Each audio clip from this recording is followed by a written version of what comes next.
De maneira análoga, né, da mesma forma que a gente tinha dois vetores idênticos, como aqui, a gente agora tem esses vetores em sentidos opostos, né?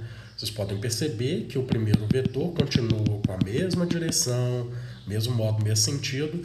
Esse segundo vetor aqui, ele também está na mesma direção. A direção continua diagonal. Ele também possui o mesmo módulo. Entretanto, o sentido dele agora é inverso. Por isso esse vetor agora ele tem um sinal de negativo, porque a nossa referência inicial era essa aqui. Se esse sentido a gente considera como sentido positivo do vetor, aqui no inverso desse sentido nós temos que colocar um sinal de negativo. É pura e simplesmente formalismo matemático, tá?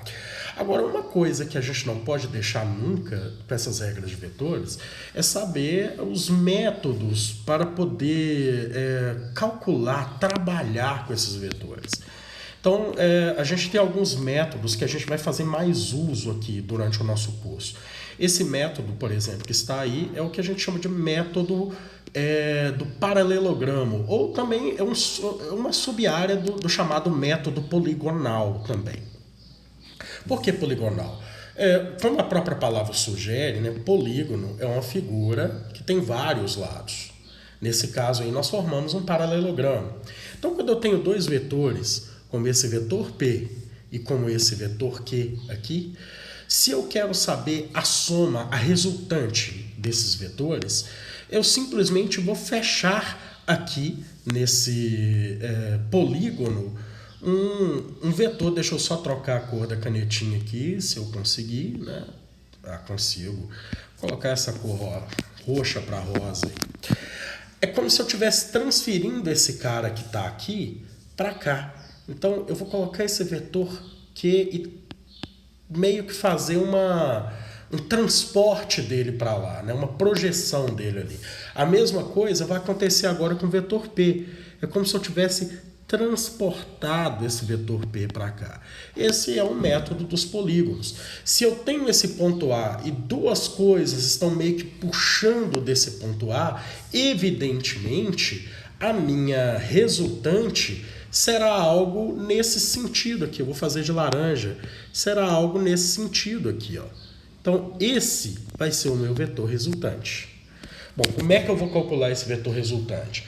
Bom, aí a gente já começa a trabalhar o lado matemático da coisa. De uma maneira, como eu sou físico, eu vou colocar isso de uma maneira mais formalizada, tá?